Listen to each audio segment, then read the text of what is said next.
नमस्कार, मैं हूं Amod Srivastava. Amazing thought, amazing message, amazing information की दिशा में आज एक कदम और आगे। आज के इस दो चिंतन का विषय है ढाई आखर प्रेम का पढ़े सो पंडित होए, और दूसरा है खाली चित्त से ही ईश्वर की प्राप्ति।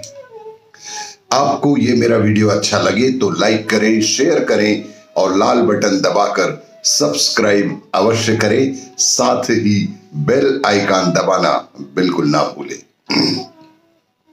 आज के इस बैंकिंग परिदृश्य में एसएमएस, ईमेल या सोशल मीडिया प्लेटफॉर्म से प्राप्त कोई भी संदेहजनक लिंक पर क्लिक बिल्कुल ना करें।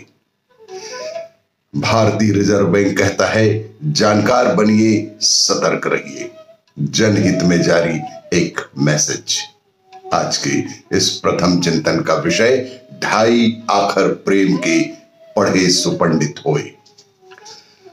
संत कबीर की दिव्य वाणी का प्रकाश आज भी हमें समस्याओं के अंधेरे से निकालकर समाधान के प्रकाश में ले जाता है।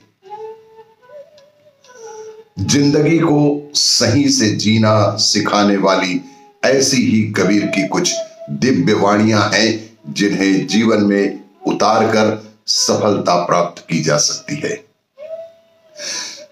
गुरु गोविंद दो खड़े काके लागू पाए, बलिहारी गुरु आपनो गोविंद दियो बताए। संत कबीरदास जी कहते हैं कि गुरु और गोविंद जब एक साथ खड़े हों तो उन दोनों में से आपको सबसे पहले किसे प्रणाम करना चाहिए? कबीरदास जी के अनुसार सबसे पहले हमें अपने गुरु को प्रणाम करना चाहिए, क्योंकि उन्होंने ही गोविंद के पास जाने का मार्ग जो सुझाया है। पोथी पढ़ी पढ़ी जग मुआ, पंडित भया न होए, ढाई आखर प्रेम का पढ़े सो पंडित होए।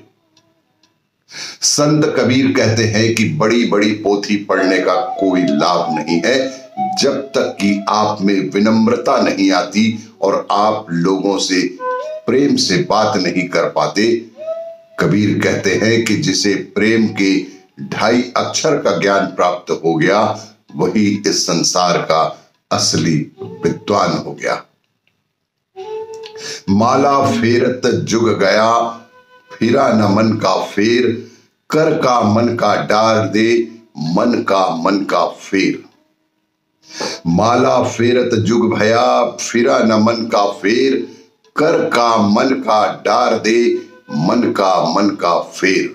अर्थात कर्म कांड के बारे में कबीरदास जी का कहना है कि लंबे समय तक हाथ में मोती की माला फेरने से कोई लाभ नहीं होने वाला है।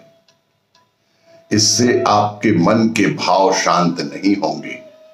मन को शांत रखने और काबू में रखने पर ही मन को शीतलता प्राप्त होती है।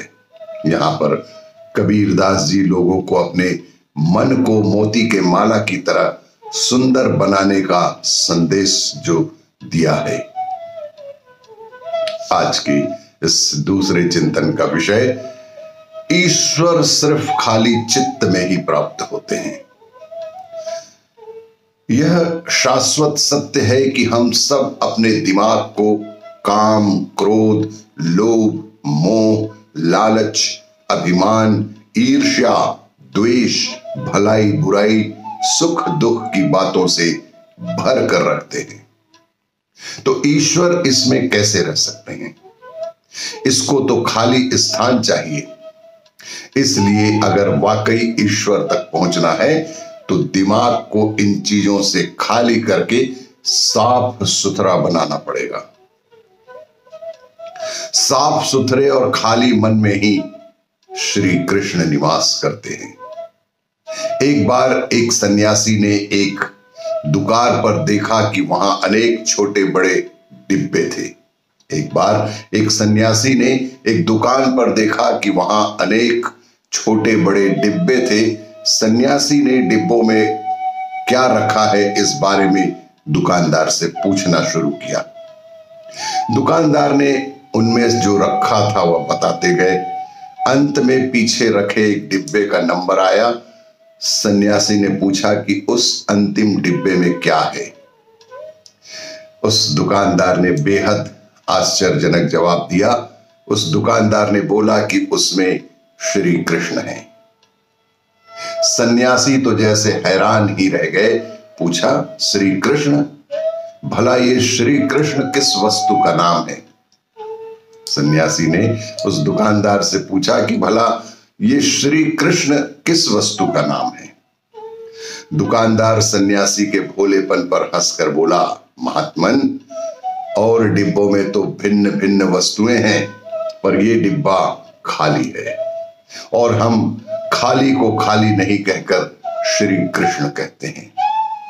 जवाब सुनकर जैसे सन्यासी की आंखें खुल ही गई। सन्यासी बोले, अब समझ में आ गया मुझे कि श्री कृष्ण तो खाली में रहते हैं, जबकि मेरे दिमाग तो फालतू चीजों से भरा है। वो बोले, जिस बात के लिए मैं दर दर भटक रहा था, वो बात मुझे आज तुमने बड़े ही आसान शब्दों में समझा दिया कि खाली चित्त में ही ईश्वर की प्राप्ति हो सकती है। इसीलिए सदैव मन को हल्का और खाली रखे। किसी भी प्रकार के काम, क्रोध, लोभ, मोह, लालच, अभिमान, ईर्ष्या, द्वेष, भलाई बुराई, सुख दुख की बातों को मन में रखकर जीने से कभी भी ईश्वर की प्राप्ति संभव नहीं है। आपको ये मेरा वीडियो अच्छा लगे तो लाइक करें, शेयर करें और सब्सक्राइब अवश्य करें। धन्यवाद।